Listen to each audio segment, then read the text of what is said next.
missa e seus segmentos. Falar um pouco da história. A missa, quando eu falo a missa, eu vou estar falando também o missal, né? O que nós conhecemos hoje como a missa. Mas a celebração eucarística, que é a missa, o que a missa começou já na última ceia. A estrutura já estava lá, da Eucaristia. Né?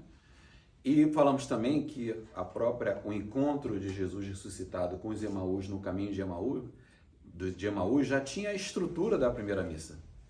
Ele encontrou em Emaús, falou sobre o Antigo Testamento, falou sobre o que estava acontecendo, então a parte litúrgica, depois houve a fração do pão e depois ele desapareceu. Então vê que a estrutura inicial da parte litúrgica, a parte eucarística, já estava ali naquela estrutura. Então, começa na primeira ceia, porém já no primeiro século, nós já temos documentos que começam a demonstrar que a ritualística, que a estrutura da missa já existia desde os tempos apostólicos. Falamos sobre o Didache, né, que é esse documento que é chamado das Instruções dos Apóstolos. Por quê? Já documentava a ceia, a catequese antes da Eucaristia, né, o processo como um todo da leitura dos documentos que já existiam naquele momento, que eram as cartas, as epístolas, né, as cartas dos apóstolos, das escrituras que já existiam. Começa a se dar uma estrutura. Nesse momento nós já temos Santo Inácio de Loyola, tem documentos que era o bispo de Antioquia, Santo Inácio de Antioquia, que era o bispo de Antioquia, ele foi inclusive discípulo de João. Então estamos falando de alguém que ouviu direto de um discípulo e já foi documentando aqui o documento. Santo Inácio de Antioquia, tem São Clemente, também na época documentou isso. Por volta do ano 150, São Justino Mártir foi o primeiro que começou a dar documentar com deu mais estrutura ao missal, começou a colocar mais detalhes. E esse é o que era utilizado. O próprio magistério que foi se formando protegia essa estrutura do missal.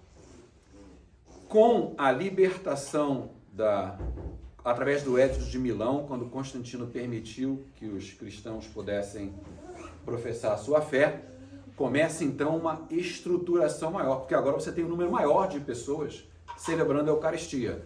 Começa então a necessidade de dar um pouco mais de estrutura e documentação a isso. Do século IV, que é o Edito de Milão, até o século VIII, com São Gregório Magno, começou a haver então essa estruturação. Tivemos aí o que é chamado os grandes padres da igreja, São Crisóstomo, que era chamado Boca de Ouro, né? Que era um orador maravilhoso. Temos Santo Ambrósio. Santo Ambrósio converteu Santo Agostinho. Você vê que era um orador maravilhoso também. Eles começaram a dar mais estrutura, colocando mais formatos de orações, de cantos, dentro da estrutura do missal. São Gregório Magno, já mais para o século VIII, colocou então a estrutura que foi válida a partir até 1474. Então, você vê que durante muito tempo essa foi a estrutura. Porque ele então colocou a estrutura, os cantos, as orações, deu toda uma documentação formal que passou a ser seguida como base para todos os cristãos. Inclusive o canto gregoriano vem dessa estruturação de São Gregório Magno, a parte cantada da missa. E nessa fase os monges beneditinos tiveram uma função muito importante, porque a expansão dos mosteiros beneditinos, os monges beneditinos eram os copiadores. Então eles iam copiando o missal e iam transmitindo. Então, através dos mosteiros, essa informação foi sendo difundida e adaptada. Quando nós entramos na Idade Média, com Carlo Magno, o que ele faz? Em todo o seu território, ele define aquele missal como estrutura. Então passou a ser obrigatório.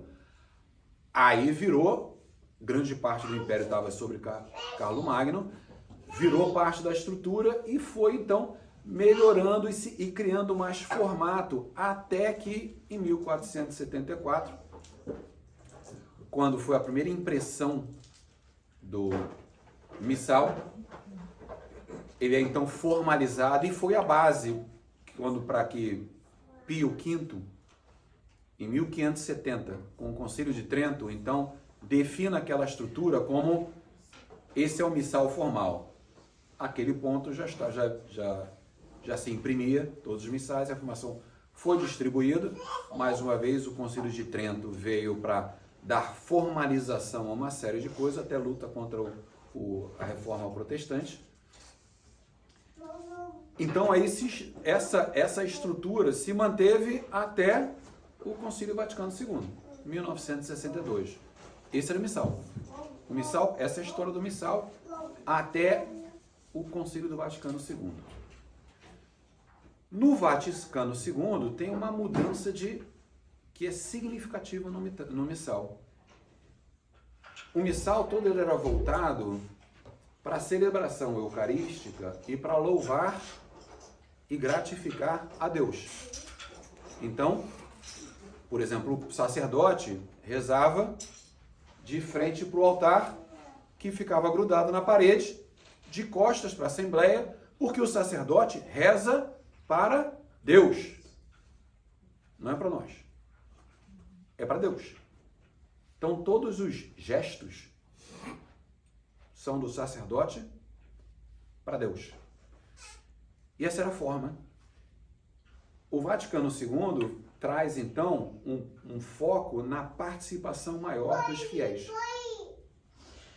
Então, muitas foram as mudanças. Em 64,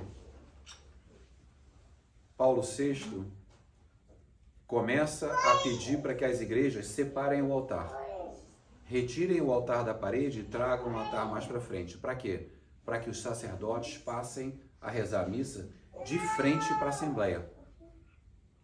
Em 69 é promulgado praticamente uma regra. O termo usado é desejável sempre que possível. Ou seja, rezar, ter um altar preso à parede ou rezar de costas para a Assembleia não era mais a regra. Você reza de frente para a Assembleia. E várias outras mudanças aconteceram para que se iniciasse a participação dos fiéis. Até então, todos os cantos, os salmos, as rezas, as orações, eram todas feitas pela... Eu não vai. Essa questão do altar, como é? Tridentina, como é que fala? Não, tridentina é o ritual antigo. O novo Ordos, essa nova, é a partir do Vaticano II. Não, porque teve alguma coisa que o Papa Francisco tinha proibido esse tipo de missa lá. E agora o Papa reabriu. É porque a missa tridentina ela é em latim. Ela é chamada de missa extraordinária. A missa ordinária é o nosso ritual romano hoje, é o missal romano, tá? A extraordinária é a missa antiga, a tridentina, onde então o sacerdote faz voltado para Deus, tem mais leituras. Tem diferenças entre o ordinário e a missa extraordinária. Mas o nosso missal hoje, apesar da tridentina ser permitida agora, e inclusive quando nós estávamos em Roma, nós chegamos para assistir uma missa na São Pedro e não conseguimos entrar a tempo. Aí nós fomos perguntar para o rapaz quanto tempo demoraria, ele falou, está quase acabando.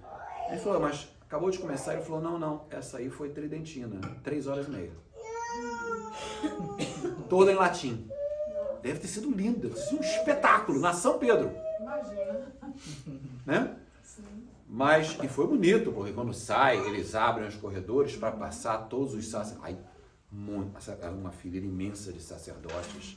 E de costa, né? De costa? É, de costa. Então, onde é que eu estava? E era bonito, todos os padres saindo. Antes na sequência da aula. Tá, então, nós vamos ver que essa mudança do Vaticano II muda o foco para a participação dos fiéis. Eu estava falando que, até então, tudo era feito pelo sacerdote. Os fiéis levantavam, Sentava, mas ajoelhava, né? Tocava o sino, ajoelhava. Então, seguiam essas normas. Então, foi uma mudança que para nós significativa. Tudo a partir do Vaticano II. Tem pessoas que não aceitam o Vaticano II como um concílio e por isso eles consideram sede vacante, né? Que todos os papas que foram eleitos após o Vaticano II, na cabeça deles não são papas, porque aquele concílio não foi o concílio, não valeu. Compartilhando, pode ser que vocês ouçam isso em algum momento, né? Não é o que nós acreditamos. Nós seguimos a igreja, certo? A importância da história, e eu quis também comentar essa questão do posicionamento do sacerdote ou não, é porque essa diferença criou uma atitude de gestos que existe até hoje, dada essa confusão. Quando o sacerdote levanta a mão para orar na sua direção, tem muita gente que levanta a mão para receber oração. Não deve se fazer isso. O sacerdote levanta a mão para Deus. Essa mudança, na verdade, criou uma certa confusão até para os sacerdotes, a ponto que a igreja ajustou as normas de forma que os padres tivessem agora que colocar uma cruz em cima do altar, para que o padre reze para a cruz, para que ele volte a ter aquela consciência, não que tenham esquecido, mas as mudanças, conforme elas foram acontecendo, cria sempre alguma confusão, mas para relembrar o padre que apesar da Assembleia estar na frente deles, ele não está rezando para a Assembleia, ele está orando para Deus, a cruz na frente do altar. Então, se for ver hoje, que tem em cima do altar tem uma cruz. Por conta disso, que antes não era necessário, o padre estava voltado para a cruz, para a imagem de Cristo, que era a imagem que existia, né? Então, o importante de entender isso é que os gestos que nós, como fiéis, devemos ter dentro da missa, na verdade não são gestos, são atitudes sacramentais, tá? que nos educam na nossa fé e acalentam o nosso coração.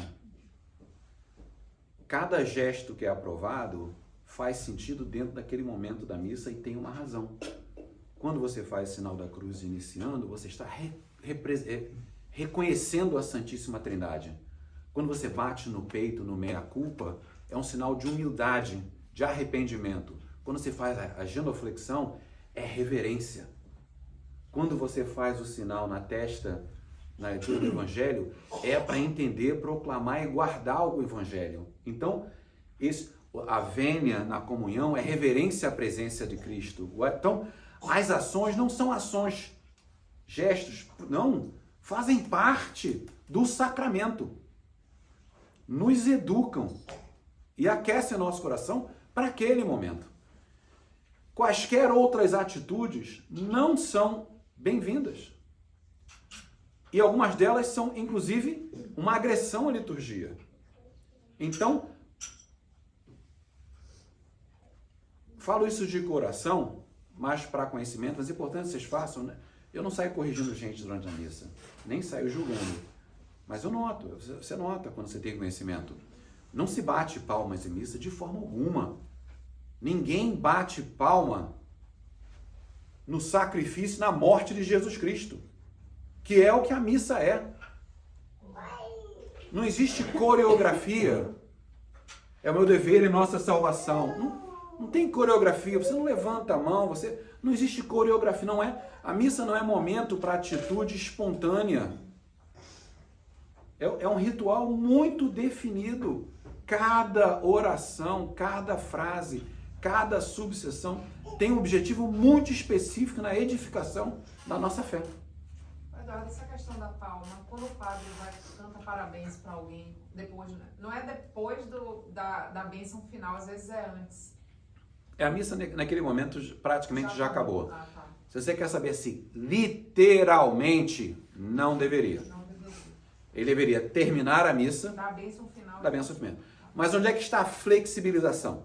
Aí que o Vaticano II trabalhou muito nisso. E São João Paulo II fez isso também. trabalhou com documentos papais para dar essa flexibilização. O que acontece? Nos ritos finais, você tem o momento dos avisos, que é a parte efetiva da estrutura. Nesse momento, você já está nos ritos finais, você já está nessa questão de envio. Então, existe uma flexibilização, já houve a comunhão. A parte eucarística já foi finalizada, entendeu? Então, a celebração eucarística, aquele ponto ali, já passou. Então, existe mais flexibilização hoje em dia. Agora, o que não pode e não deve-se fazer, palmas no meio, é música, é bater palma nas músicas. Não é que não exista louvor na Igreja Católica. Existe. Mas existem grupos de oração para isso. Existem grupos de louvor para isso. Existem movimentos dentro da igreja onde é louvável fazer isso. Bater palma, ter emoção, viver a música. Não a missa. A missa não é esse local para isso, entendeu? Agora, você tem teologia da libertação, você tem movimentos dentro da igreja que infelizmente criaram erosão na adoção da liturgia correta, e você tem padres que tomam essas atitudes e a Assembleia segue. O padre entrando deveria entrar com a mão fechada. Não tem que entrar cumprimentando os outros. O padre está andando em direção ao altar, ao Calvário. O padre não é uma relação pública. Você vai ver missa do padre entrando, batendo palmas e falando com as pessoas. Se aquilo é aceitável na diocese, eu estou falando, se você pegar o missal recomenda uma série de coisas, então o padre é para entrar com a mão justa, tá? Fechado. Então, eu passo para vocês a informação que está lá no missal, tá certo? Com certeza um padre que estudou muito mais que eu, muito mais anos, entende o que pode e o que não pode fazer, e é um padre ordenado. Tem muito mais poder para tomar essas decisões, certo? Então, eu faço baseado na meu conhecimento limitado e na leitura do missal, tá? Se você pensar na estrutura da missa, por que essas questões são muito importantes? Porque a missa, a celebração eucarística, na verdade, ela refaz todo o caminho de Cristo. E é por isso que nós vivemos aqui todo domingo. Ela refaz todo o caminho de Cristo para a paixão e ressurreição. Quando você pensa nos ritos iniciais, o que é o rito inicial? O rito inicial, ele te une como igreja, é a entrada na igreja, é Jesus Cristo entrando em Jerusalém. Esses são os ritos iniciais. É a chegada de Jesus em preparação para a sua paixão. Então ela te purifica, você vai ter o ato penitencial dentro dos ritos iniciais, e ela une a igreja. Quando você faz o sinal da cruz, você reconhece a presença divina e você diz: estou aqui, Senhor, para você. Aí vem a liturgia da palavra. O que é liturgia da palavra? A liturgia da palavra te ilumina, te ensina. São as conversas de Jesus e a última ceia. Essa é a liturgia da palavra. É quando você tem as leituras e há então a catequese, o ensinamento, todo o Antigo Testamento e parte da Carta dos Apóstolos. Né? Depois vem o Evangelho, depois vem a homilia. Quer dizer, esse momento em que você está sendo ensinado. É Jesus compartilhando os últimos ensinamentos e a última ceia.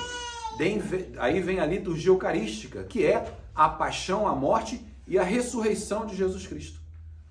Tudo que é feito ali é para representar esse momento. E aí vem os ritos finais. Que ite missa est.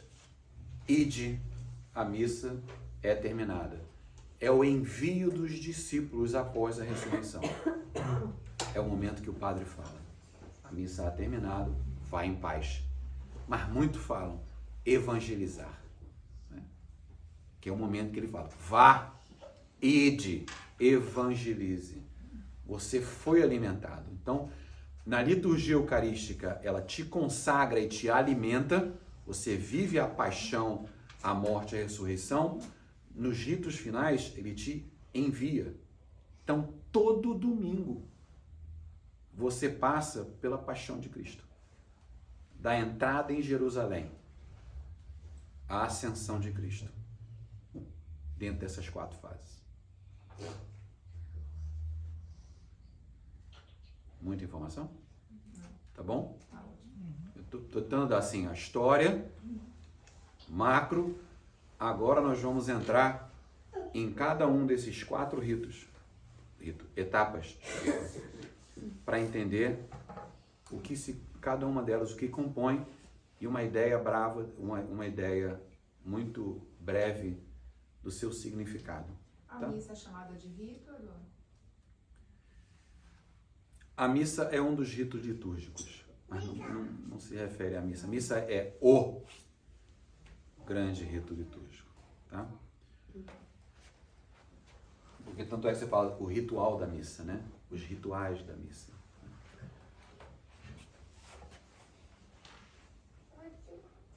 Então nós falamos sobre o desenvolvimento, a grande parte da igreja, outras vezes que eu não deixei nada de lado, os primeiros missas, não. Memória tá boa, o remedinho que estou tomando ajuda. 1570, codificação, preservação social, tradição. Tradição, eu tenho que ficar de olho nessas desviadas. Tradição, nós falamos muito sobre tradição apostólica, né? A igreja é feita de tradição apostólica, do magistério, das escrituras, né? Mas é interessante também entender que existem 2 tradições, tá?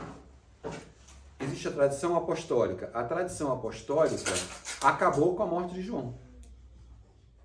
Na morte do último apóstolo, não houve mais informação sendo passada por nenhum apóstolo. Então, a tradição apostólica, todos os ensinamentos dos apóstolos pararam ali. A partir daí, é o que a gente chama de tradição eclesiástica, ou seja, são os sucessores dos apóstolos repassando essa tradição. E a igreja, iluminada pelo Espírito Santo, na sua interpretação, criando então o resto do magistério. As doutrinas, os dogmas que foram criados e as definições a partir dos concílios. Tá? Informações também que receberam a partir de santos e documentos que a igreja reviu, estavam em linha com os ensinamentos anteriores, as escrituras e documentos que a igreja tem acesso, então eles aceitaram como um fundamento da igreja, ou um preceito, ou que nós vivemos já os mistérios, né, tudo que nós já vimos até então. Tá certo?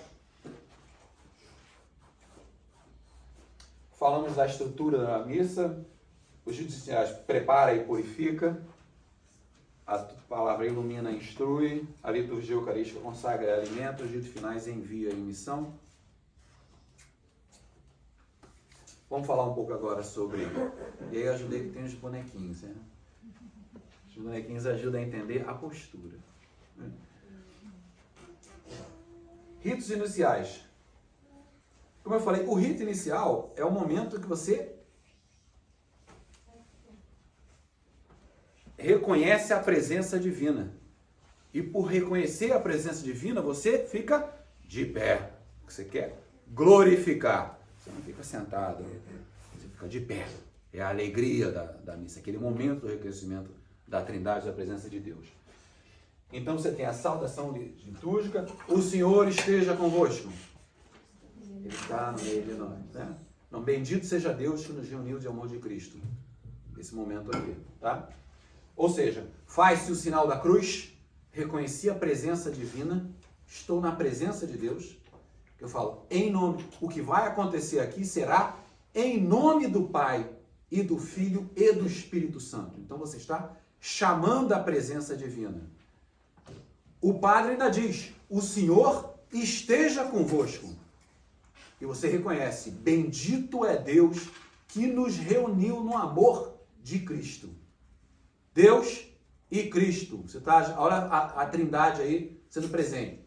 Nesse momento não falo do Espírito Santo, mas depois vem o ato penitencial. O ato penitencial fala-se, eu comentei aqui, e você vai estudar em outros locais, que os pecados veniais são perdoados no ato penitencial. Tá? O ato penitencial é uma das mudanças do Vaticano II.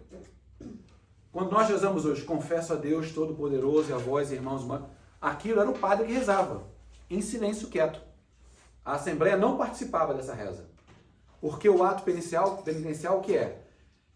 É o padre pedindo a Deus, intercedendo por nós e pedindo a Deus que perdoe os nossos pecados. Então o padre orava por nós. Hoje nós rezamos com o padre. E o padre intercede em nosso nome. Essa intercessão do padre é o que traz a misericórdia divina para perdoar os nossos pecados veniais. Eu quero tocar nesse ponto porque não é o sacramental do sacramento da penitência. Aquilo é uma absolvição diferente. Em Cristo, na presença de Cristo no confessionário. Aquela absolvição é diferente dessa absolvição. Isso daqui é a misericórdia divina sendo dado a nós por intercessão de um sacerdote ordenado. Porque a verdade é que o pecado venial pode ser perdoado de várias formas distintas, tá? Uma contrição verdadeira, um ato de contrição verdadeiro, obras de caridade, pelas suas orações, ou participação no ato penitencial da missa. Então, essa é uma das formas em que pecados veniais podem ser perdoados, tá? Mas eu queria fazer esse adendo. Depois, por conta de São Gregório Magno, em respeito à tradição apostólica, que era em grego, as únicas palavras em grego mantidas no missal, Kyrie eleison, são mantidas com par inicial, que significa Senhor, tem misericórdia. E Christi eleison, Cristo tem misericórdia de nós. Então, você confessa a Deus, você pede a intercessão da Virgem Maria, dos irmãos e dos irmãos por você, e aí você fala com Deus e com Cristo e pede, tende piedade de nós. Então, continuação do ato penitencial, você buscando o perdão. Porque, lembra que no rito inicial, na descrição da página anterior, fala purificava? Essa é a parte da purificação. No momento que você está se purificando em preparação para participar da celebração eucarística. Tá? Aí vem o glória. Aí você pediu perdão, reconheceu a presença de Deus, pediu perdão, agora você vai glorificá-lo. Louvor. Glória a Deus nas alturas e paz na terra aos homens de boa vontade. Você se juntou aos anjos. Porque esse é o hino cantado pelos anjos no nascimento do nosso Senhor. Nesse momento você se une aos anjos. Viveu Deus, foi perdoado, se une aos anjos e reconhece o nascimento de Jesus Cristo. Em preparação para a sua paixão. Glória, glória.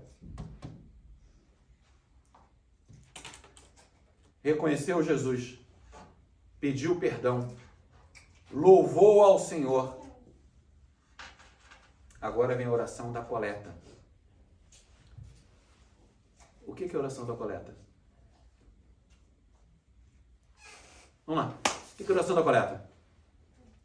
O que acontece na oração da coleta? É a oferta. O problema não é que seja um problema.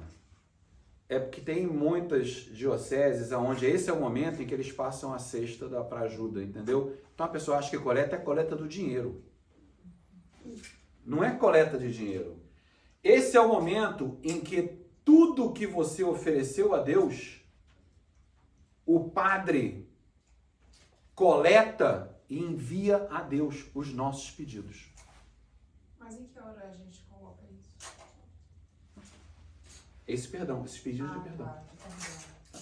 Pedido de perdão. Isso é um momento que reúne as intenções da igreja. Esse momento o padre se conecta e fala: receba as intenções da minha assembleia em meu nome. Mais uma intercessão. Aquelas intenções colocadas no livro também entram nessa hora? Nessa hora e mais à frente ele também, essa missa é oferecida em intenções pelo Adoração dos fiéis. a adoração dos fiéis. Então, tem alguns momentos em que isso pode acontecer, mas aqui com certeza passa por essas, não com certeza, passa por esse momento em que você colocou ali, pediu perdão e ele fala: tá aqui as orações, os pedidos de todos, Seria a hora receba-os. que acende o incenso? Nessa hora não? Não, o incenso é para incensar a palavra do Senhor mais à frente. Aqui na nossa missa aqui não tem incenso, né? Eu adoro quando tem incenso. É. Quando eu entro na igreja, acendo cheiros de incenso. No início, Lugar bênção. no início da missa. Na Você vê que eles sempre fazem 3 vezes? É sempre em nome do Pai, do Filho e do Espírito Santo. Não existe nada na missa que não tenha um sentido. Nada, nenhuma movimentação de ninguém que não tenha um significado muito bem coreografado, muito bem baseado e com um sentido específico de viver e glorificar a paixão de Cristo durante aquelas 4 etapas. É muito bonito entender todo o ritual, né? Intencional. Muito intencional. São 2000 anos aprimorando isso, né? E discussões, nada aconteceu na missa porque alguém falou: eu acho que... Não, isso não faz sentido. O cara passar na frente do altar, não pode, é sagrado, ele tem que estar atrás. Você não pode fazer 2 vezes, outro lado. Não, você tem uma forma específica de fazer. Você tem que... Então, tudo tem muito sentido. E eu estou dando para vocês aqui, eu vou chamar assim de a coluna vertebral da missa. Diferentes períodos, tempos da igreja, há modificações. Né? Vamos ver um pouco mais na liturgia da palavra, algumas dessas modificações. Professor, nessa hora, o que fazer com as mãos? Nada, você está em pé. Ó, em pé. Mas aí, as mãos dadas, as mãos aqui... Bom, muitas vezes eu estou com o neném no colo. Não Correndo atrás de Helena, sabe? não tem uma receita de uso de mãos nesse sentido. Você não pode bater palma, não pode balançar a mão. Você não é para abrir. Esse ponto de abrir, quando fala corações ao alto, corações ao alto, muita gente imita o sacerdote. Não deve. Eu imito. Por isso eu estou dizendo, a movimentação, esse é o sacerdote falando com Deus. Assim como no Pai Nosso, né? O pessoal dá... Assim como no Pai Nosso, não... individual. Mas não é um problema, você pode no Pai Nosso, a oração do Pai Nosso. É proibido ou da mão no Pai Nosso? Olha, eu não vou te dizer que é ou não é, porque eu não sei. Eu Eu acho que não é, mas Esse eu vou negócio de pesquisar. acompanhar os outros, eu acho que Peraí, não tá não é muito bom, proibido? Não é proibido, não entendi. Eu acho que não deve ser. Você, as orações, Não é adequado. as orações você se conecta centrado no seu coração e se conecta com Deus.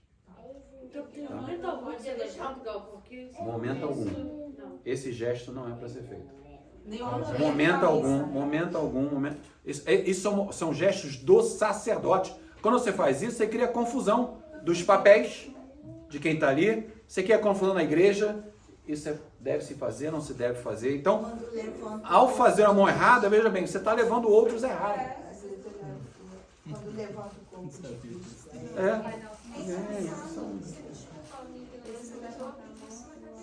Eu também, como criança. Eu ajudei nos maristas. Eu também fiz marista da vida toda. Mas não se deve. Não se deve. Eu tenho só uma pergunta, aproveitando Vai, aqui. manda bala. Essa última missa eu estava com o bebê no colo também. e eu estava com ele no meu braço esquerdo. Aí umas 3 vezes mudei de braço para fazer o sinal da cruz. Pode fazer com a mão esquerda? Eu Não. fiz uma com a mão esquerda, Mão mas essa direita. aqui tá muito Mão direita. pouco. Mas se Mão você for canhoto, desculpa a ignorância. Não é ignorância, eu não sei a resposta para isso. Vou Também não. pesquisar. Então não pode, se deve levantar a mão na Não se missa? deve. Esse gesto é do sacerdote, não é nosso. Meu Deus do céu. Tua mão, ó, fica aqui, ó. Você quer estar em posição de oração? Se quiser, porque a gente já sabe. Não, assim, ó, você está em oração, você está ali orando ininterruptamente. Se você não está orando, o sacerdote está. Ininterruptamente é um processo contínuo de orações. Aqui, ó. Eu sei também que não pode ficar assim, né? Cruzado. Amigos da catequese, Não é bom. nós sentamos Não é bom. sentados. Quando você, e nem cruzar a perna. Você não cruza o braço, você não cruza as pernas. Você não se fecha. Olha o que está acontecendo. Você não se fecha à gratificação. É mais que uma questão de postura isso É. aqui, né, Eduardo? Você não se fecha à gratificação. Isso aqui é você se fechando. Cruzar a perna é você não. Eu não tô relaxado. Não. Isso. Você imagina sentado numa pedra, cruzando a perna, Jesus sendo pregado? Aqui, ó, Eduardo. Não sei onde é que botaram aqui.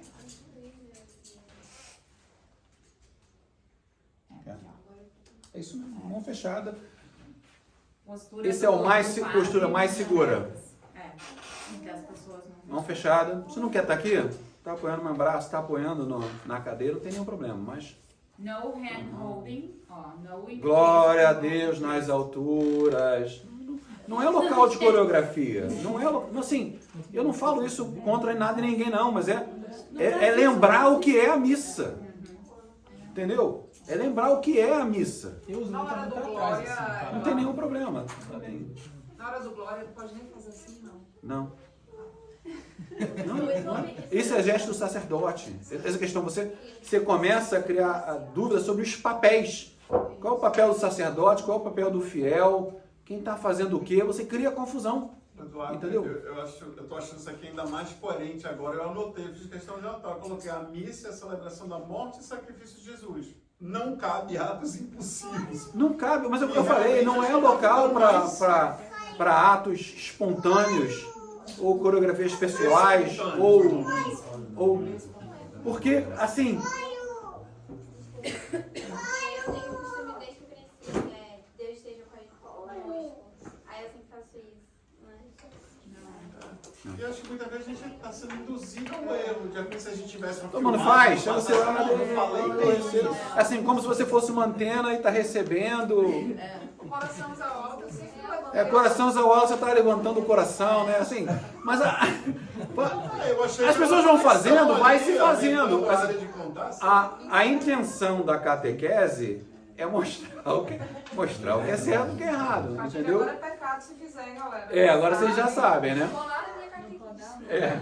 Eu ainda sobre o sinal da cruz com a mão esquerda, eu queria que você puder pesquisar. Porque no inteligência artificial eu perguntei e falou assim que não existe um impedimento. A mão direita é a melhor, porque principalmente é a que você escreve. Só que numa situação dessa, eu pus essa pergunta mesmo, com o bebê no colo, foi me dito isso na inteligência, que não tem problema, porque o principal é fazer a oração e a parte da intenção, Sinal, né? Não é eu estou fazendo de propósito. Mas aí eu já não sei, né? Isso aqui contém uma parte das regras, tem todo um cânone além disso. Então, eu não estou aqui para fingir para que eu sei essas coisas todas. Como eu falei, eu não sei. Eu vou pesquisar porque eu não estou aqui para dar resposta só para dizer, eu tenho resposta para as coisas. Né? Não é meu papel aqui. Se puder trazer pra gente essa resposta. Eu vou procurar isso. Entramos então, posso passar para a liturgia da palavra? Entramos então na liturgia da palavra.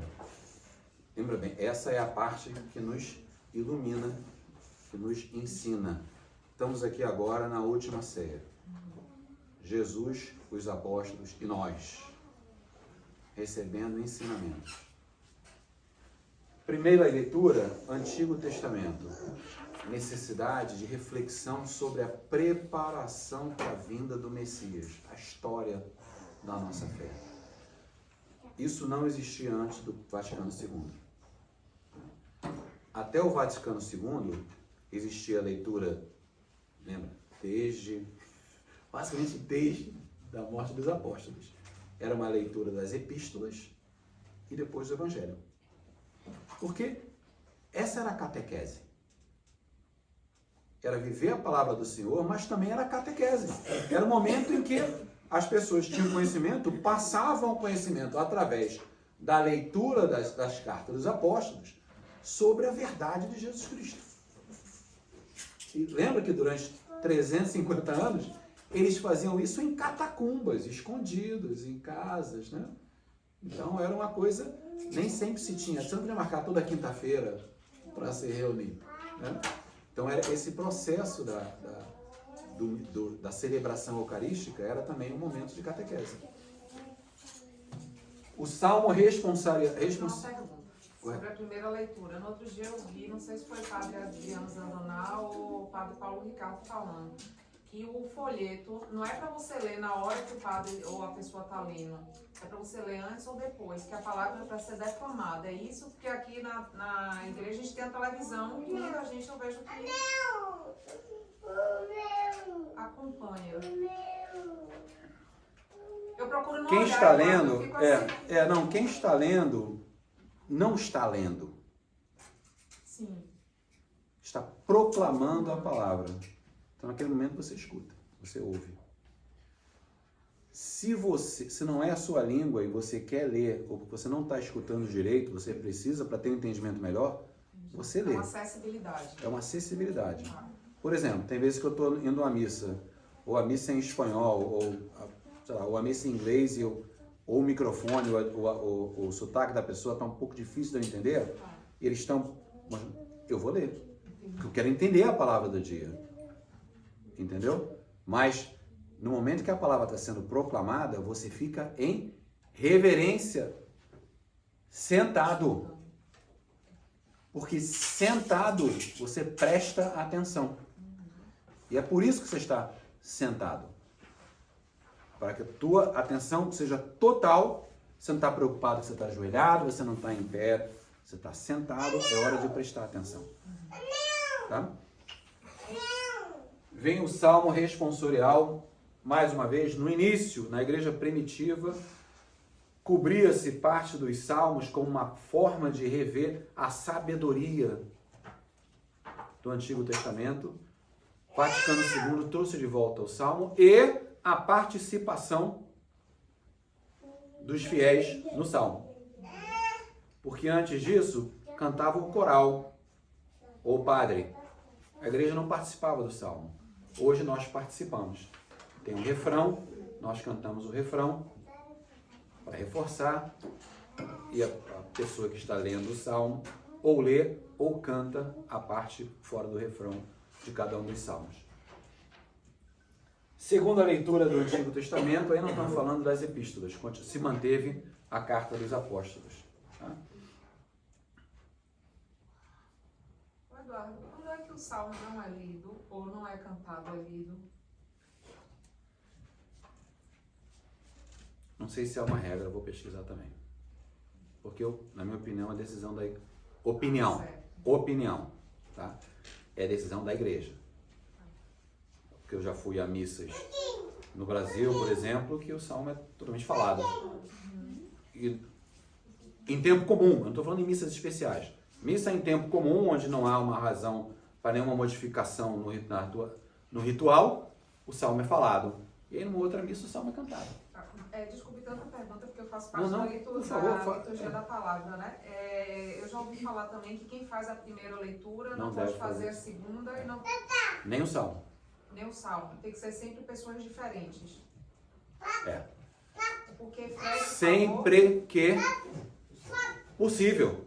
Tá. Você está numa pequena capela no interior do Mato Grosso, só tem uma pessoa que sabe ler, aquela pessoa vai ler a palavra, entendeu? Então, há a regra geral, mas tem que haver uma adaptação, porque a prioridade não é seguir a regra, a prioridade é garantir que a palavra chegue aos fiéis. Não é porque eu assumi a coordenação agora que a Dilva saiu para a TVB, e aí eu estava perguntando a Fred. Aí ele está dizendo que na Basílica, quem lê a oração, ou a segunda leitura, faz a oração dos fiéis. Então, é uma decisão também. A oração dos fiéis é diferente. Estou falando das leituras. As leituras Só da oração as dos fiéis leituras. pode ser, Tá. Eduardo, a primeira leitura, ela é uma regra, tipo, ser igual em todos os lugares. Todos, tipo, no Brasil. mundo inteiro. Mas às vezes aqui é diferente, É, Eduardo, da do exatamente Brasil, quando é isso. festa, quando é Solenidade. solenidade, isso. Mas aí, porque lembra, dependendo da diocese, ou até a Santa Sé para o Diferentes. país, você permite que a solenidade seja movimentada para o domingo, ou seja mantendo no mesmo dia. Então, com isso, tem momentos em que há um descasamento, porque aquela diocese tomou uma certa linha. Tá? Ah, pode ser. Então, com isso, às vezes há esse descasamento. Mas ele é aquela regra para todas as igrejas da região. A oração dos fiéis também é Não igual tem. no mundo todo? Não sei. Não sei, vou pesquisar Outra também. pergunta difícil. Não, são ótimas perguntas. Eu tô falando, esse começa a entrar no detalhe, né? Que é difícil ter esse conhecimento todo. O padre, com certeza tem, vive isso o tempo todo. Não, Quantas perguntas? é bom, tá tudo sendo gravado, eu vou lembrar das... Desculpa. É porque Mas quando eu é- tô na E é legal que coordenação, quem eu não preciso participa saber. não entende esse não esse entende essa detalhamento questão. que Então tem. Vou pesquisar, não vou nem tentar responder. Vou pesquisar, não tem essa resposta, tá? Tá gravado, hein? Vou ficar esperando a resposta do professor. E aí vem a aclamação do Evangelho. É o ápice. Estamos chegando agora à preparação eucarística. Estamos nos aproximando da liturgia eucarística. O padre, aqui que nós fazemos, o Senhor está convosco,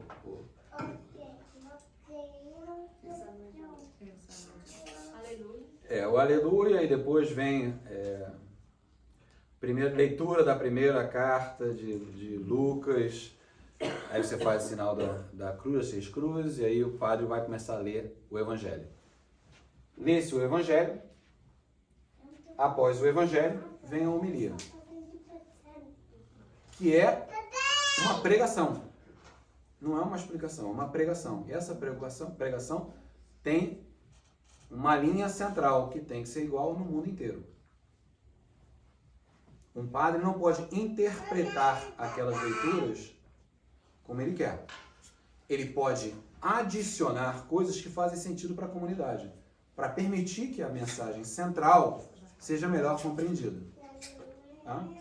Ou ele pode aproveitar, dar a mensagem central e aproveitar para passar alguma mensagem que é necessária para a jornada, para a edificação daquela comunidade.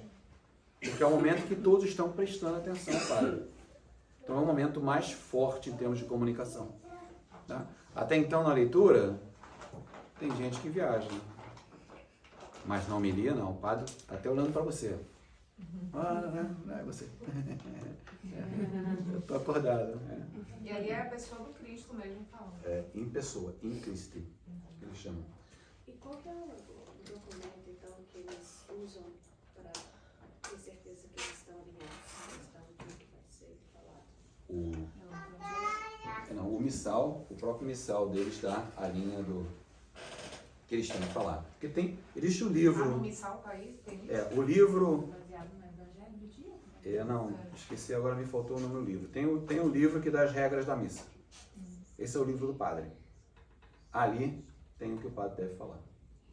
Deixa eu fazer a pergunta, possivelmente idiota da noite. Essa ordem está na ordem cronológica da missa? Ou... Sim. Não foi idiota. Porque Vou te muita ajudar, gente- não. Não, outro dia mesmo, eu acho que eu peguei Joseph, aí virou bem, não. Eu pego depois da homilia. Eu, meu Deus, a homilia, agora ferrou. Aí eu fiquei meio perdido, fica olhando. Não entendi a pergunta, então. Não, se essa ordem essa ordem é A missa cronológica. acontece nessa ordem. Acontece nessa ordem. Pronto. Nessa ordem, assim. Desculpa. Essa é a sequência. Sempre. Tá. O que acontece é que às vezes não tem 3 leituras. Durante a semana não, Não, tem assim 3 como leituras. o slide passado também. Assim como os slides passados, está em ordem. Essa é a sequência da missa. Tá? Então, O que das 3 coisas o padre também padre também faz.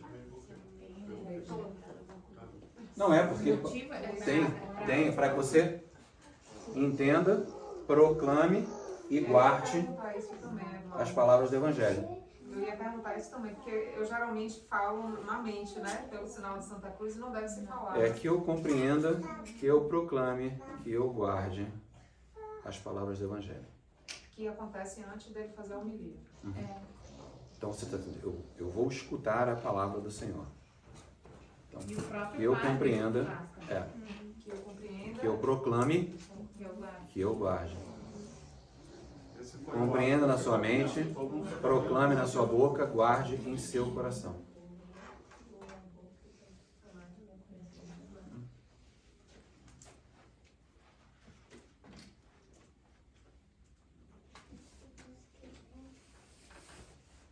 E a gente fica em pé também quando ele proclama o Evangelho, né? O momento que... Aleluia, aleluia. Todo mundo em pé, porque agora é felicidade pascal.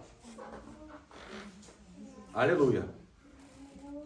Proclamação do Evangelho, Evangelho em pé, palavra do Senhor, em respeito, você está em pé. Vem a homilia, senta, porque você tem que prestar atenção.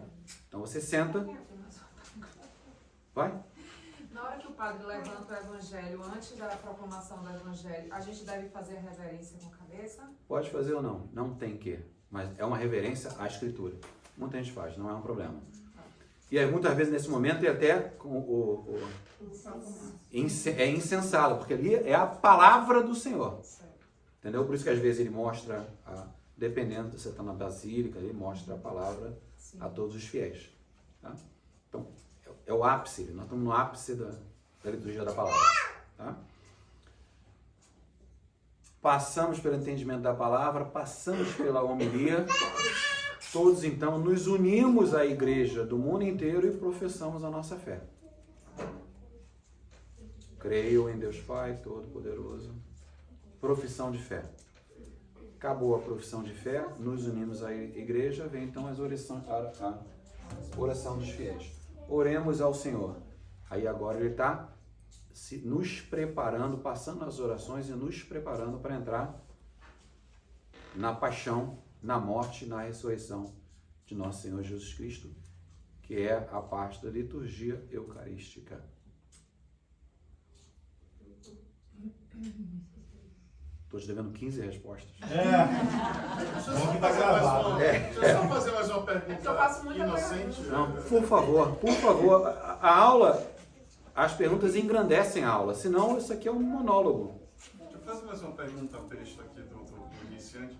Algumas vezes, assim, não, qualquer um desses atos, você está em oração, que seja fechar o olho para tentar escutar melhor. Tem alguma restrição quanto a isso? Você tem que estar olhando para a cruz, olha para aqui, olha para ali, ou não pode? Não. Então não tem... Pode fechar o olho, pode... A ideia é que você preste atenção. Se você consegue se concentrar melhor fechando o olho, fecha o olho. Se fechar o olho para tirar um cochilo, Na hora da adoração, Aí é diferente, aí você tem que estar olhando, porque a transubstanciação, você tem que olhar para Cristo. Ali você não deve fechar o olho. ele fecha o olho, Tomai e bebei o meu corpo, isto é o meu corpo, que será... eu dou uma Você tem cutucada. que olhar para Cristo. Quando, após isso, o sacerdote vai fazer a sua oração secreta, que ele se ajoelha e se abaixa, se você quiser, você baixa a cabeça. Entendeu? É quando ele termina. Quando ele levanta, então, e vai fazer a oferta do sangue de Cristo, você volta a olhar o sangue de Cristo. Aí depois você pode fazer reverência junto com ele. Faz junto com ele. Entendeu? Enquanto você está ajoelhado, né? Hã? Em questão de se ajoelhar. Vamos lá. Na sequência. Não, vamos chegar lá. Não, vamos chegar lá. É. Estamos chegando. Estamos chegando lá. Existem momentos, vamos ver aqui, que tem momentos em que você pode ficar sentado, em pé, ou joelho, entendeu? Porque não é a preferência local mesmo. Respondi? Respondeu. Mas é porque teve uma... Achei mais ou menos aí. Ele tomou uma cotovelada. ela porque eu já tomei umas esposas, eu não fecho o olho. Você tá com o olho fechado, eu tô vendo todo mundo abriu aí. Não, pode ser porque você estava cansado, já estava meio balanceado, e alguém que te conhece bem falou, esse cara tá dormindo. Não, é na hora da adoração mesmo. Na adoração não se Se não deve. foi só uma vez, então eu fiquei curioso. Você tem fechado muito. Mas bem, quando você fez, você não viu que ninguém aqui, o pessoal abriu aí, fica difícil copiar, né? Entramos então na paixão, na morte e na ressurreição de nosso Senhor Jesus Cristo. Esse é o momento da missa em que isso nos consagra e nos alimenta. É a comunhão. Ofertório. Começa então o canto do ofertório, a movimentação das oferendas no altar. Nesse momento, todos os dons, o pão, o vinho e os dons estão sendo oferecidos a Deus. Recebe, Deus Pai, essas ofertas. Oração sobre as... Sentado. Isso aí na hora que entra, que sempre toda família leva essa parte da oferta? O que a família leva exatamente? O vinho? O vinho, a água. O vinho. Ali é o vinho, a água e o... Na patena vai... que vai ser usado pelo padre. Isso. E aí o padre abençoa a família que está levando. Mas vai vazia. Vazia. Vai vazia não, a hóstia. Não, ela vai... O corpo de Cristo está dentro do... Não, Ela vai ela vai com a hóstia. Vai com a hóstia e ele consagra lá na hora. Pelo menos aqui A na... gente fica aguardando. Quando Quando tá o lá na Léo frente. traz, né, o vinho, o azeite e tal. O azeite. O vinho, a água e a patena já com a hóstia ali, a gente tem que ficar aguardando. Mas ela não está consagrada ainda. Não está consagrada ainda. Quando não há missa, não vem, né? Sexta-feira Santa, não há missa. Então, nesse momento, as hóstias já foram consagradas antes, eles não passam por um processo de consagração.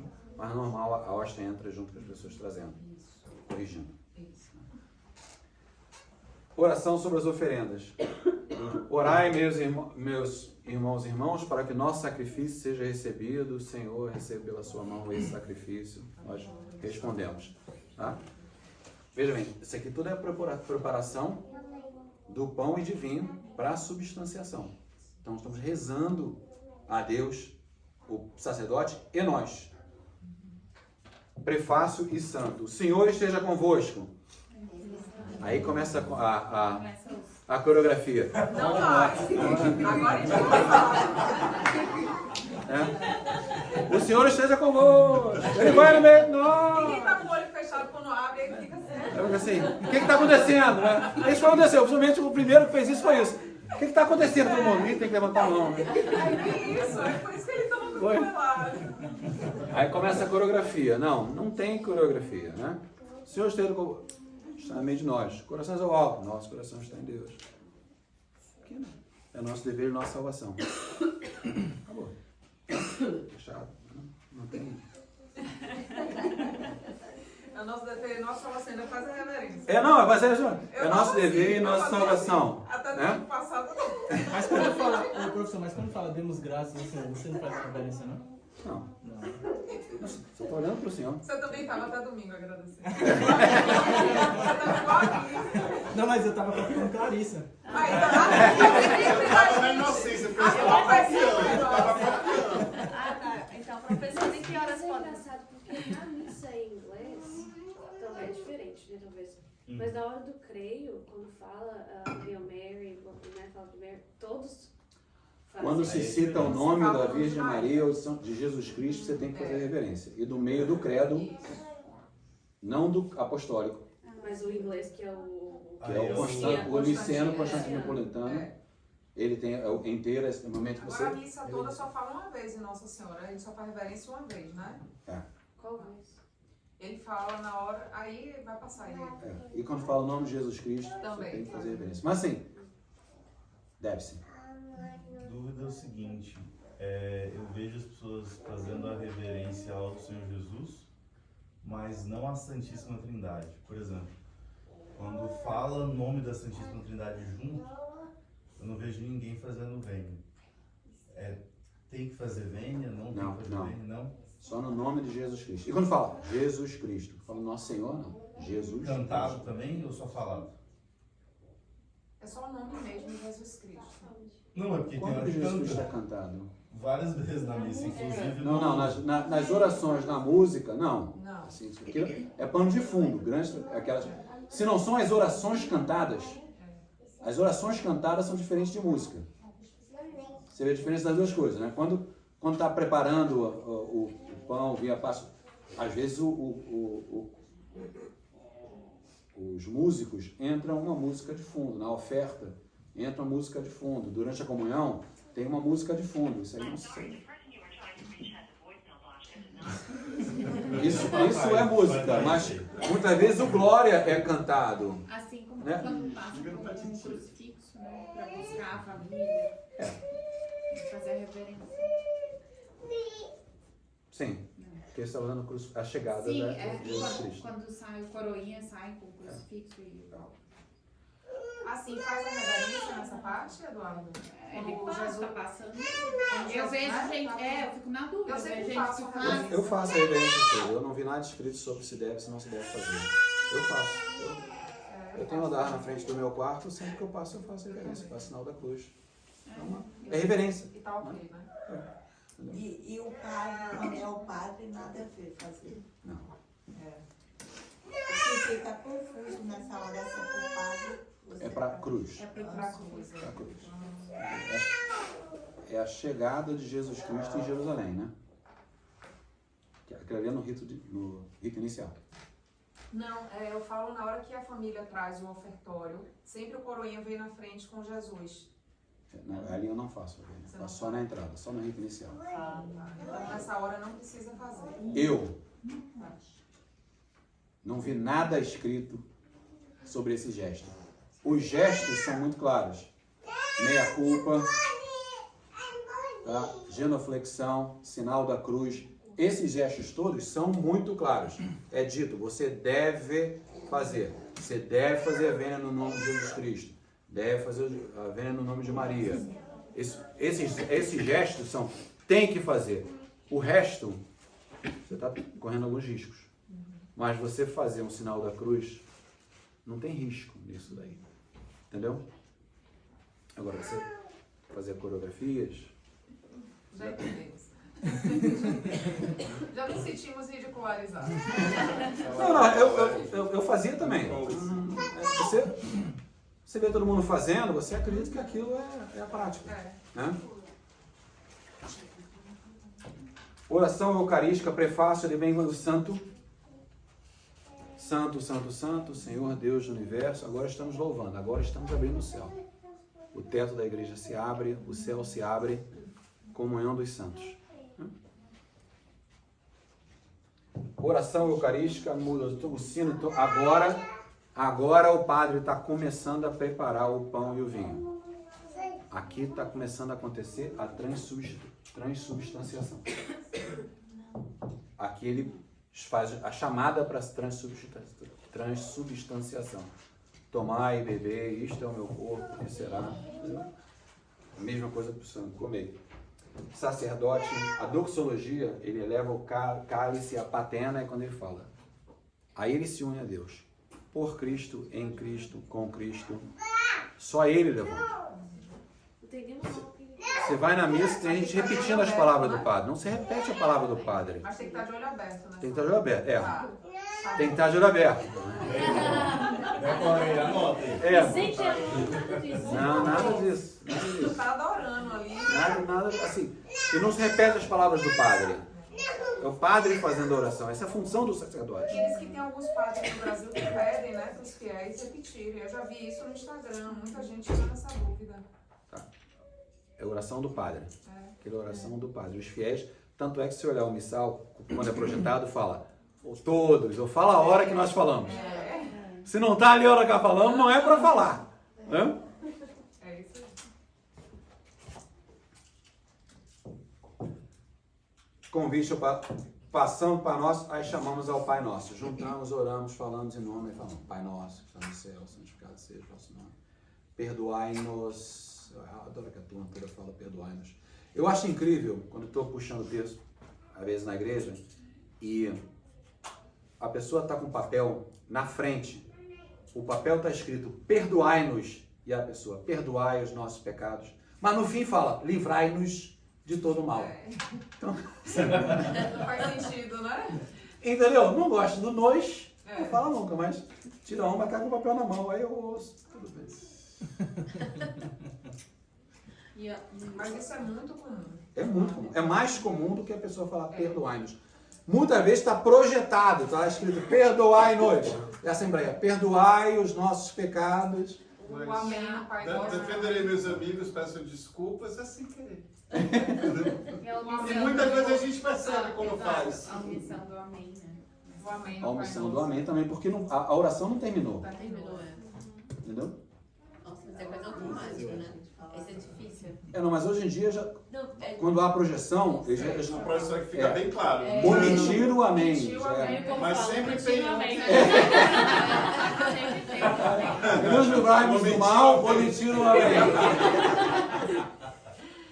Você já vi de tudo. Já viu isso mesmo? Não. Isso eu nunca vi, não. Foi Felipe. E quando é paz de Cristo? Então você não pode pegar na mão de pessoas. Pode. Porque você não pode atravessar a igreja inteira para falar com um amigo seu que está do outro lado da igreja. Você dá a paz de Cristo, que é essa parte aqui agora. Desculpa. Sinal da paz. É o convite explícito e o sacerdote convida. Salvar. Na verdade, se houver um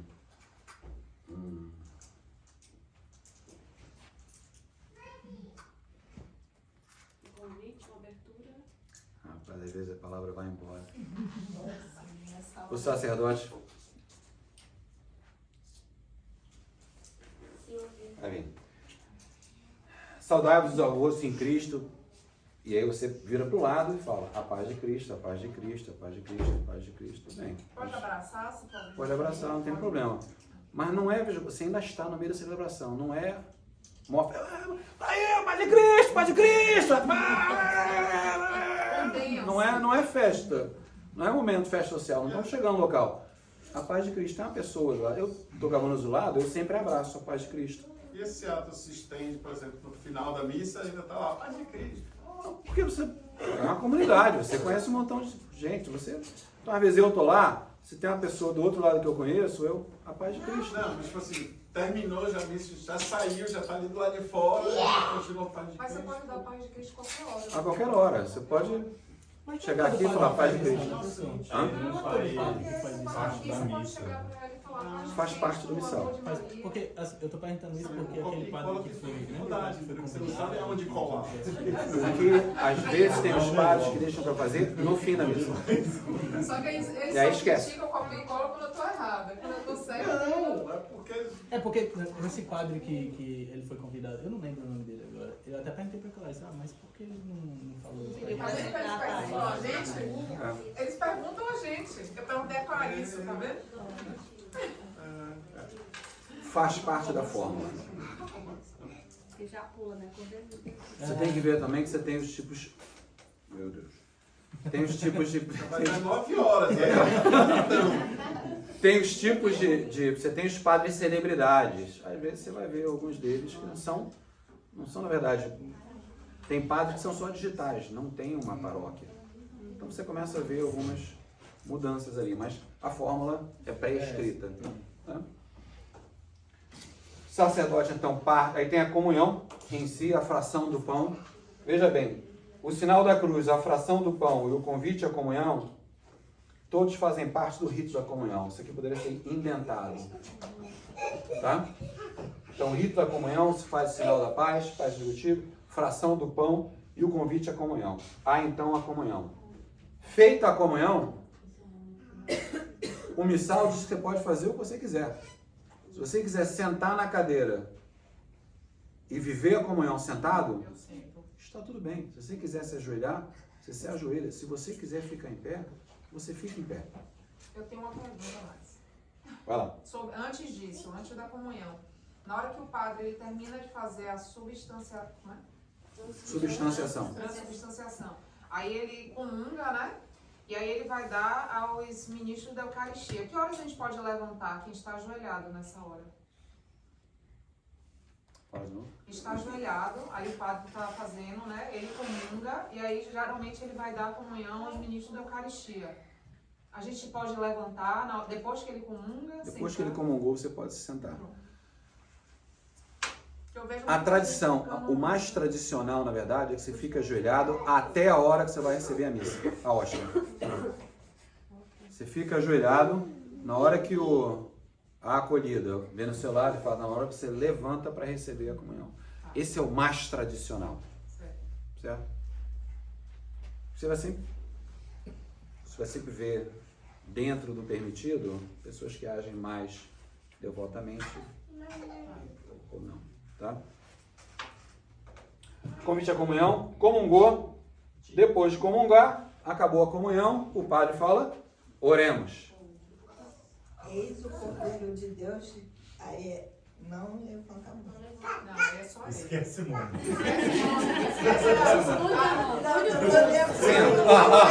Casaco. Eis o Cordeiro de Deus, aí. Casaco. Meu Deus. Gente, mas pra gente fazia isso o tempo todo. Eu não tenho que fazer isso, Não tem coreografia. Lembra da frase? Não há coreografia. A missa vai começar, você pensa, não há coreografia, não há coreografia, não há coreografia. Você falou aí de mão no bolso, eu escutei alguma vez, não, você não deve estar com a mão no bolso. Não deve colocar a mão no bolso. Eu falei no bolso brincando, não se deve colocar a mão no bolso. Tá? Oração, oremos. Nesse momento, reza-se e inicia então os ritos finais. Sabe uma coisa besta que eu não sei, Que o chat desapareceu. Eu não sei se faz diferença. Na hora que a gente vai receber a hóstia, existe uma posição para mão esquerda, mão direita? Existe. Sempre à esquerda. Se você é destro, a esquerda por cima, você pega. Porém, a forma correta de receber a hóstia é na boca. Na boca. Sempre. Entendi. Você não? Não. Fica parado, cara. Não. Eu sou muito desastrada. Você abre a boca e deixa o padre, o sacerdote, o ministro colocar. Você pode ficar de joelho. Você pode seguir de joelho. Não tem nenhum problema. Não pode comungar? Cruza a mão, recebe a bênção. Pode comungar? Você vai ver que tem gente que comunga e depois não na minha mão. Eu beijo. Por quê? Não pode ficar nada. É por isso que não se deve receber na mão. Porque existe o risco. Mas é com a mão esquerda. Depende da mão. Depende da mão. A sua mão, se você é destro, mão esquerda, você pega com a sua mão forte. Se for o contrário... Algumas pessoas ficam na pista, né? Então, assim, é esperar colocar e depois você... Se puder, desenvolve o hábito de receber na boca.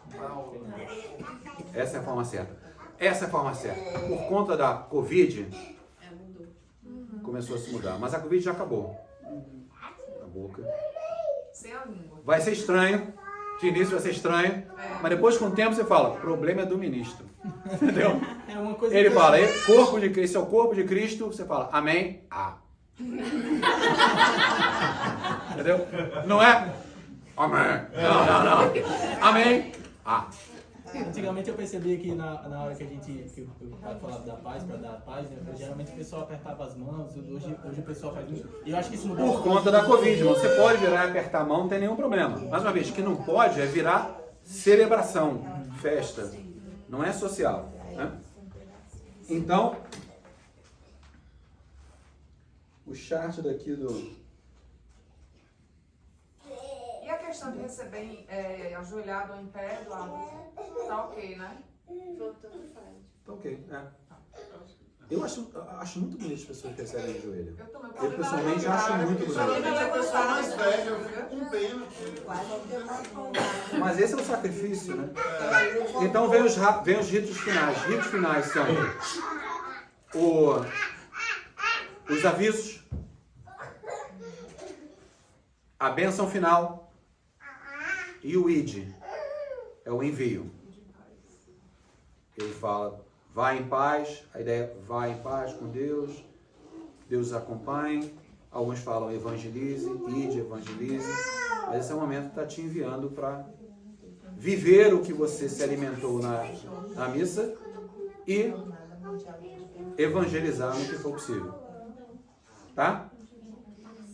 No material vem isso aqui tudo dessa forma assim, então dá para você. Isso tá na apostila, né? Tá na apostila. Tá? Depois exclui a apostila. A igreja distribuiu no Concílio Vaticano II, a igreja na Constituição do Sacrosanctum Concilium, quebrou o ano em 3 anos. O ano litúrgico em 3 anos, ano A, B e C. Tá? De forma que se você for à missa todo o domingo, você vai cobrir uma parte considerável da Bíblia. Nem que você vá à missa todos os dias, você vai ter visto a Bíblia inteira. Então a igreja motiva as pessoas a lerem a Bíblia. Um ano inteiro ou a cada 3 anos você vai ter lido a Bíblia inteira? A cada 3 anos, não, nem a cada 3 anos você vai ter lido a Bíblia inteira. Você vai ter coberto uma grande parte. Se você for todo dia, muito mais, tem leitura todo dia. Se for todo domingo, as leituras principais. Mas ler a Bíblia inteira, somente lendo a Bíblia inteira. Nós temos vários tempos dentro do calendário litúrgico. Temos o tempo do Advento, que é a preparação para o nascimento de Cristo. Vocês viram no Advento, aquela coroa com as 4 velas. Mais uma coisa agora, que eu acho que sumiu aí que você falou. Na hora dos avisos, a gente tem que estar em pé. Aqui está em pé. Em pé. Em pé ou sentado, na verdade. Está em pé? Está em pé aqui. Geralmente o padre pede. Não, mas o padre pede para sentar. O padre pede para sentar. É muito aviso. Tá, era só essa dúvida. Tem missa hoje que eu, sem brincadeira, às vezes tem 20 minutos de aviso. Né? Mas se é para a fortificação da comunidade, é o que é. Né? O tempo comum, depois vem o ciclo de Natal, o tempo de Natal, nascimento de Cristo. O tempo comum é o tempo onde não estamos vivendo nenhuma celebração especial.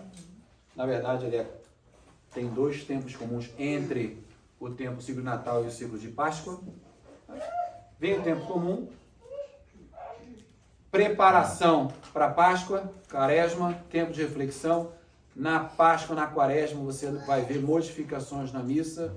Não tem o Glória, não tem o Aleluia. No Advento também não, né? Não tem o Glória. No Advento também não. Porque são momentos de reflexão. Preparação, não é momento de festa. O Aleluia é festa pascal. No Advento é a chegada de Jesus, preparação. E na Quaresma é a reflexão para a paixão de Cristo. São momentos de introspecção, tá? De purificação e reflexão. Vem então a parte da Páscoa, o ciclo. Temos então Pentecostes, 50 dias, Pente de 50. Começamos então o tempo em comum. A igreja quebra em 3 anos, a leitura dos evangelistas. Ano A, Mateus. Ano B, Marcos. Ano C, Lucas. A gente está no C, viu, gente? Né? Nós estamos no C. Tá? O Evangelho de João, na verdade, é lido durante o tempo pascal em algumas celebrações especiais. Tá? Mas o Evangelho, você vai ver, na sua grande maioria, nos 3 anos seguidos, os 3 evangelistas, Mateus, Marcos e Lucas. Locais de celebração. Vou chegar lá. Locais de celebração. Deu tempo, tá vendo? Podemos ter... É porque eu não expandi vários daqueles... Mas está no material. Leia o material. É muito legal, porque tem todo esse aspecto.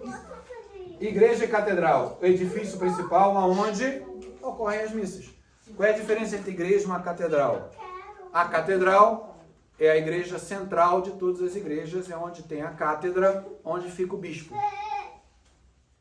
Então, aquela é a igreja do bispo que controla todas as igrejas da região. Tá? Onde fica a cátedra, por isso é catedral. Tá? Toda cidade tem uma catedral ou não? Todo estado? Não. Nem toda cidade. Você tem cidades pequenas que trabalham embaixo de uma catedral de uma cidade maior. E Deve ter um número de habitantes para ter uma... Cátedra é a cadeira onde o bispo senta. Quando você vê o termo assim, o Papa proclamou ex cátedra, significa a infalibilidade papal nesse caso. O Papa falou sobre a posição dele como vicário de Cristo. Então, é assim, não pode ser questionado, é ex cátedra. Mas a cátedra é a cadeira, você vê na catedral tem a cadeira específica que ali só senta o bispo. Tá? Basílica e santuário. Basílica é uma honra. Santuário é o resultado de peregrinação. Tem as basílicas maiores, basílicas menores. Basílicas maiores são as basílicas papais em Roma. E a arquibasílica é Latrão, que é a basílica de todas as basílicas. São João de Latrão ou São Giovanni de Laterano. É a arquibasílica, a primeira igreja. Em Salvador tem a Basílica do Senhor do Bonfim, é basílica mesmo? Basílica, o termo de basílica é recebido pelo Papa por uma honra. Por várias razões. Pela importância daquela igreja para a comunidade, pela importância histórica daquela igreja para a igreja, por ser um local de peregrinação. Tem várias razões pelas quais um Papa pode decidir honrar aquela igreja com o título de basílica. Santuário, porém, já é um local de peregrinação. O Santuário de Nossa Senhora Aparecida. É um local, o santuário de Compostela. Santiago de Compostela. São santuários. Um santuário pode ser uma basílica? Pode. Pode, porque basílica é um cargo, é uma honra. E o santuário é resultado de ter ou não peregrinação. Uma catedral pode ser uma basílica? Pode. Catedral é uma função. É a função de coordenar todas as outras igrejas, é onde o bispo fica. Então não é um cargo, não é uma honra. Então uma catedral pode receber a honra de ser uma basílica. Tá? Capelas e oratórios são pequenas igrejas. Normalmente capelas são igrejas menores em regiões rurais ou dentro de locais, dentro de hospitais. E oratórios também, muitos oratórios são mais privados. Tá? Como assim privado? Pode ser na nossa casa? Não, dentro de uma empresa faz-se um oratório, você tem um oratório. Tá?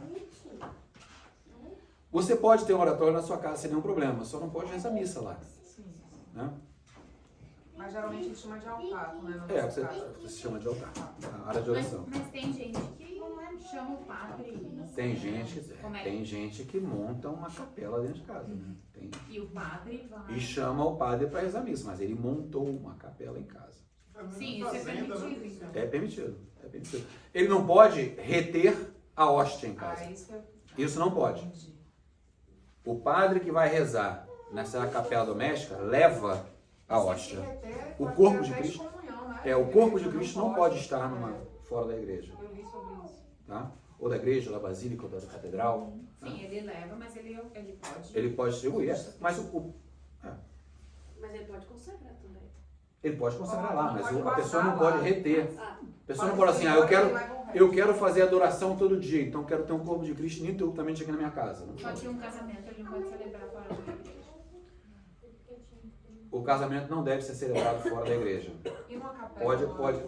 Pode ter situações onde você está num hospital, há necessidade do sacramento ser passado. Então assim, não deve. Mas não vou dizer que nunca aconteça. Tá? Há exceções em que é justificável. Tá? Tá bom. Ermida e priorado são capelas santuários muito pequenos, muitas vezes dentro de monastérios, mosteiros, monastérios, tá? Que aí tem um prior, que é o responsável pelo priorado, e tem uma prioresa, que é responsável por a ermida.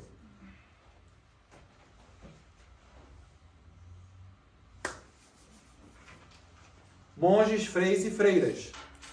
Quando você tem um mosteiro ou um monastério, a vida de monge é uma vida servil a Deus dentro de mosteiros e monastérios. Certo? É uma vida de oração, de adoração, de ensino.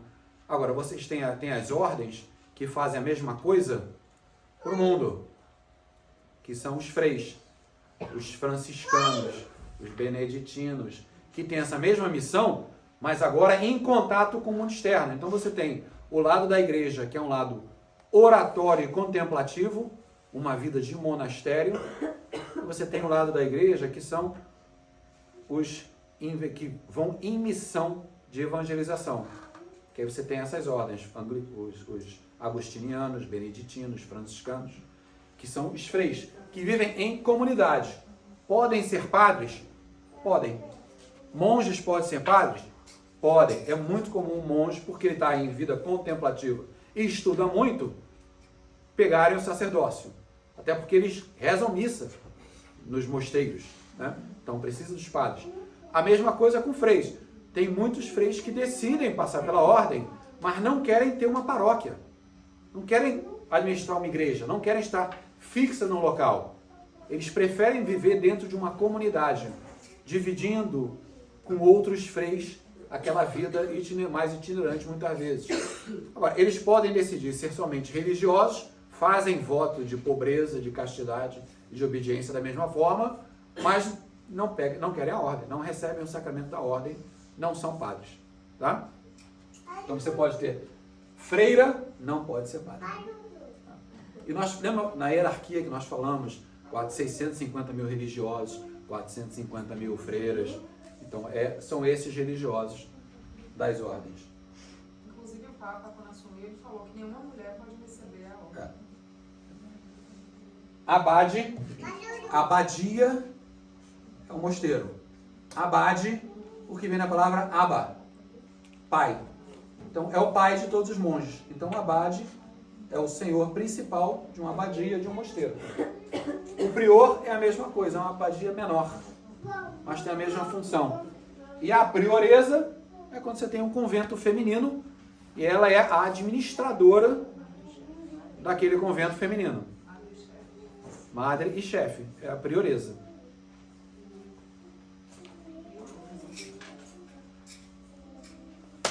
Oito horas. Na hora. 8h03.